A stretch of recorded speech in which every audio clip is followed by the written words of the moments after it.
anyway, mga bossing, eto namumuo po to sa Senado. Ako naniniwala naman ho ako mga kababayan na talagang ang muling magiging Senate President na dyan si Chis Escudero. Naniniwala ho ako doon, mga bossing. Malabo na po si Tito Soto.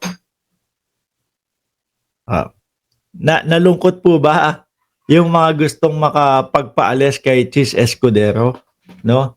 Sa pagka-Senate President. Malabo na po yun. Bakit ho, mga bossing? Nagagampanan ni Chis Escudero yung mga kagustuhan ng Duterte Black. Ayan, tignan mo nga, ilan ho, mga kababayan, ang nakikita ho natin na mga senador, na pumapanig, nakikipanig, doon sa Duterte Black, na maudlot-udlot po yung impeachment. Naniniwala din ho ako, mga boss Chipamo, sir, na binabalangkas pa lang po ang impeachment para kay Inday Sara Duterte, nag-iisip na po ng mga pang-udlot o para ma-dismiss itong impeachment na ito, ang mga senador na yan. Sabi ko nga po sa inyo, no? Gusto ng Duterte Black ma-dismiss ang impeachment. Napapasigaw pa nga yung si Robin Padilla, akala mo naman kasali talaga sa mga senador. Sabi ni Bato de la Rosa, ang impeachment na ito ay dapat ma-dismiss. Sigaw naman si Allahu Akbar! Sigaw pa. Kala mo may langbi. Kala mo may bilang. No. Ang impeachment na ito ay dapat ma-dismiss. Allahu Akbar! Yun na lang ang laging gagawin. Allahu Akbar! Ay, Diyos ko po, mga boss. Robin Padilla. Nakita niyo po, na ibibigay ni Chis Escudero yung mga kagustuhan po ng mga Duterte Black. Bakit ho, mga bossing? Kasi kailangan niya yung mga yan eh. No? Kailangan niya ang Duterte Black para makapanatili po doon sa pagiging Senate President. Ganito lang kasimple yan. Boss, gusto mo boto ka namin? Oo. No? Gusto mo manatili dyan sa Senate President? Oo. Pues, hindi dapat matuloy ang impeachment. Pues, kailangan maudlot ang impeachment. Iboboto niyo ako Senate President ulit, ha? Oo naman. Panigurado na ho yan, mga bossing. Ganyan po ang palitan dyan, mga kababayan. Di ba? Kaya naniniwala ako, yung mga nagsusulong po kay Tito Soto para maging Senate President, mga boss, malabo po. Malabo na po, no? Dahil ang Senado ho natin ngayon, mga kababayan, ay kita nyo naman, majority nagtatrabaho para sa mga Duterte. Di ba? Halata naman ho. Halos sila na nga ang mag-lawyer kay Sara Duterte eh. Halos sila na nga ho ang mag-abogado at magtanggol kay Sara Duterte. Di po ba? Hindi pag natuloy naman po ang impeachment. Ito, isipin nyo mga kababayan. Pag natuloy po ang impeachment, hindi naman po ibig sabihin guilty na si Sara Duterte.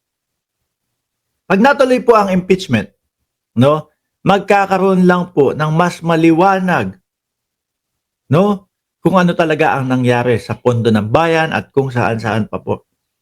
Ngayon, kapag giniring na yan, sa dulo, saka lang malalaman.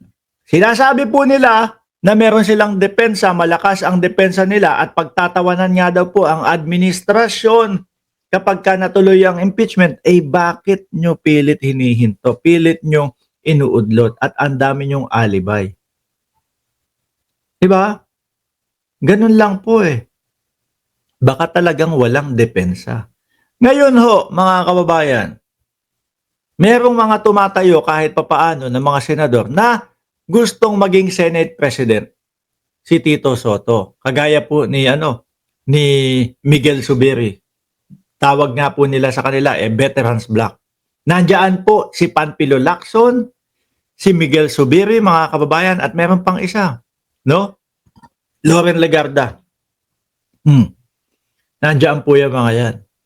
Ngayon, ang sinasabi dito ni Senator Juan Miguel Mig Zubiri, Monday floated the possibility of 4 veteran senators forming the Senate, the so-called Veterans Bloc or Conscience Bloc.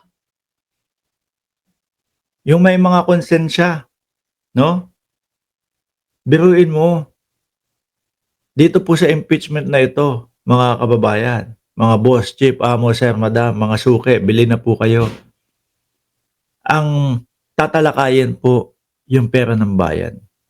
Ang tatalakayin po yung bulto-bultong pera ng bayan na sinasabi na waldas o na itago o ninakaw.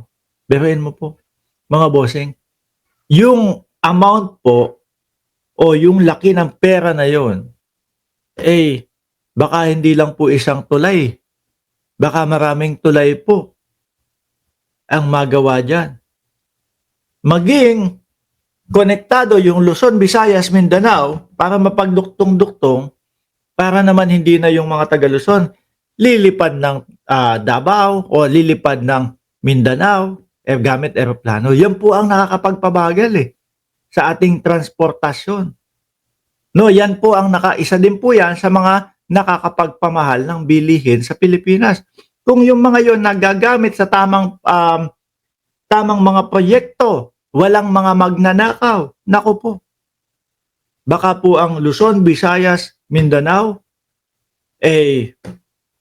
baka bayland na lang po nating tinatravel yan. Kaya lang po, ang nangyayari, napupunta sa bulsa ng mga politiko.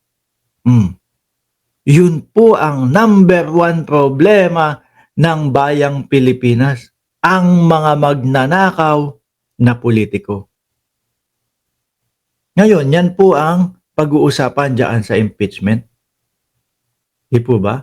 Yan ang pag-uusapan, mga bossing, sa impeachment.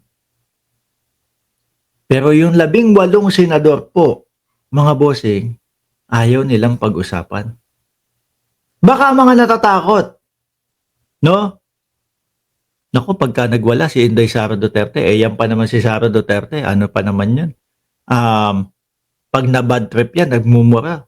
Pag na-bad trip yan, naku, baka masabi, oy, ikaw, nandiyan ka, i-judge mo ko sa impeachment ko about confidential funds. Ikaw nga, ganito ang ginawa mo sa ano mo, confidential funds mo. Ikaw, ganito ginawa mo sa budget mo. Ikaw, parang hindi ko na, baka maisa-isa.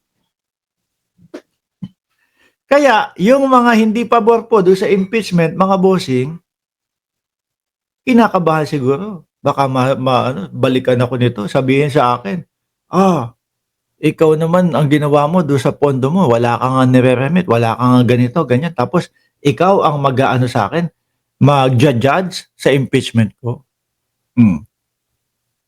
Mga walang konsensya ho yun. No? Biruin mo, kaltas, kinsenas, katapusan sa sweldo ng bawat Pilipino. Bumabawas, magkano? Kung di ako nagkakamali, higit kumulang, sabihin na natin 1,000 hanggang 3,000. Kinsenas, katapusan. Na sana ho kahit papaano, makakapang-grocery na yun. Di po ba? Pero, dahil isa kang Pilipino, kailangan mong magbayad ng tax. Kailangan mong magbayad ng tax, kaya kailangan mong tanggapin na lang yun.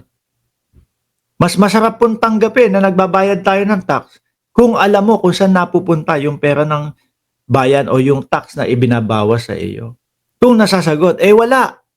Matitigas pa ho ang mga mooks, mga bossing. Eto, ayaw nilang malitis, ayaw nilang malaman yung mismong problema ng bayan.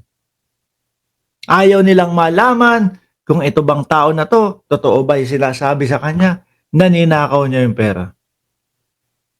Lugi ang mamamayang Pilipino.